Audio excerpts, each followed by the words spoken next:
Gentlemen of the press, good morning. In reaction to what has happened to me on the interview that I granted on Arise TV on Thursday, and the reaction of the party and the Senate, I wish to state this, that I reviewed several times from beginning to the end, the interview I granted. I also shared the interview I granted to friends, elders, leaders in this country to review and get back to me to tell me whether I have said anything that is not true or that is wrong in that interview. And unanimously, the people I shared with, and my conviction too, tells me that I did not do anything wrong.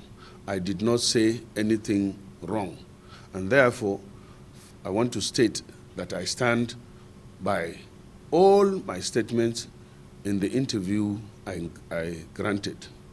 Secondly, the party that recommended to the Senate that I should be removed from being the chief whip of the Senate, I take that as an act of God, because if it is God that gave me that position, it is God that took it through APC, so I bear no grudges about that. After all, I did not contest to be the chief whip. I did not contest to be the vice chairman of Appropriation Committee. I contested to be the one of the senators of the Federal Republic of Nigeria. And Alhamdulillah, God granted me that victory. And I'm happy with God, what God has given to me. This morning, I shared with you, I am an ardent follower, historical follower of a former famous American President Theodore Roosevelt. I want you to state or the quote that I say, but briefly, it says, it is unpatriotic to stand by the president in whatever he does. It is patriotic to speak the truth to not only the president, but anybody for that matter. It is unpatriotic not to speak the truth to power or to anybody, and I still stand by that. In doing so, it is also known that in Hausa, let me put it in Hausa, that Allah yana tare da mai gaskiya, that God is always with the person that speaks the truth. So I know that I'm not wrong, the people are not wrong by speaking the truth and standing by the truth. And I pray that the president, who now I expect the message I've gotten to him, to look at what I have said and take appropriate measures to eliminate the sufferings of the people. People are suffering. People are suffering. People are angry. People are not happy. I'm happy that yesterday the president agreed with NLC to increase the salary to 70,000 naira, which is a good move. But it takes more than that, because realistically, that is like a bag of rice, a money that will maybe buy a bag of rice or cover the cost of bag of rice. So I encourage, or I call on to the president to still open up and listen to the people. The president, I knew, had infiltrated access to people. If you go to Borderland, as I said, you will see, you will know from far whether he is there or not. If you go to Lagos House in Abuja, if he's in Abuja, on turning, you will know whether the president is there or not. I think he should think about that and get back to it. Then, on me leaving the party, I'm a founding member of APC. In fact, I can say I was in APC before the national chairman, because I'm a member of the NPDP that formed the APC, joined the coalition that formed the APC. And I did not do that just like that. It is in consultation with my people that I joined APC.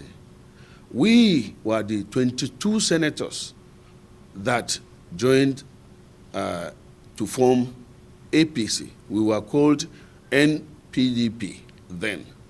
And if you check history and look at the list of the senators, my name is number 21 out of 22.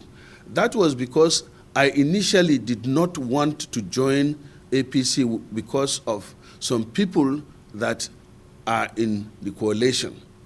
But I use this word, ordered by Buhari and current President Tinubu to sign to join the APC in Imo Government Lodge. And it was Rochas Okorocha who was hosting us that was sent to summon me to Imo Government Lodge, where Buhari came with the list and asked me to sign. Tinubu was sitting there, I was sitting there, only the three of us were called aside to sign. So I'm not a new member. I didn't join APC just like that. It was in consultation with my people that I joined APC. I take his advice and I will get across to my people. I am here in Maiduguri, as you know, because I'm bereaved, and I did not issue immediate statement because I didn't want to show or overreact on what has happened.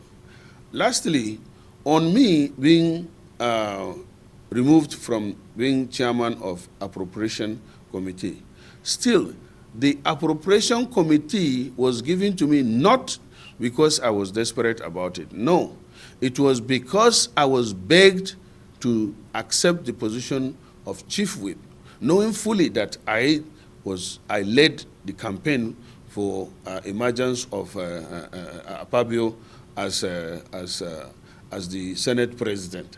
And I was begged to to choose whichever committee I want to be the vice chairman.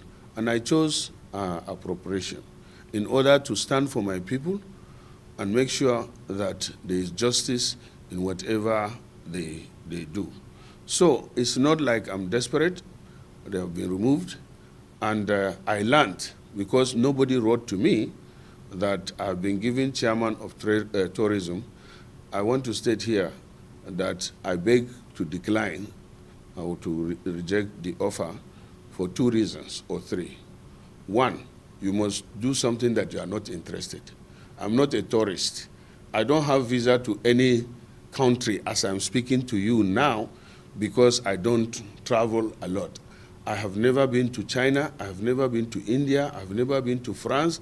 In fact, I've never been except America that I schooled and London that I used to go, but even that, I cannot remember going any of these countries for the last 10 years or more. So I'm not interested in accepting the Committee on Tourism for the 2 reasons I told you. I'm inexperienced in that. I'm not, I don't know anything. I'm not knowledgeable about tourism. So I would, if any, prefer to remain as an ordinary member so that I can learn about tourism and something like that. Besides, I have committees already that I'm contented with, so I want them to note that I'm not interested. And finally, I want to call on the numerous supporters to remain calm, be law-abiding, and also pray for this government. Pray for Nigeria, and pray for the country. We are passing through the most difficult time in the history of this country, especially when it touches on, lack of, because there is the World Food Program. I've said that there's going to be scarcity, there's going to be hunger, and already these indices have shown, even now, Nigeria is ranked as one of the countries that is top on food insecurity, with over 38 million that are facing food insecurity. And that is in addition to the insecurity of Boko Haram, banditry, kidnapping, and separatists in the southeast that we are facing. So Nigerians need to pray. Nigerians need to support the government in whatever way, so that if the president or the government succeeds, we will be better off. If it fails, the poor masses will be the first victim. I want to thank you for your time. Okay, lastly, so many people have called upon me to go to court, to take my case to court, because due process have not been followed in meting out punishment to me. As I said before, I depend on God. I believe in Allah. I've already, and He already has taken note of this, so I'm not going to go to court. I leave this issue in the court of Almighty Allah. That is all I can say about people, and please, they should believe in God. It is God that does everything. Even if I go to court, it is God that will decide the outcome of the case. So I don't want to waste my time going to court. I leave the case, my case, in the hands of Almighty Allah. Thank you. Now?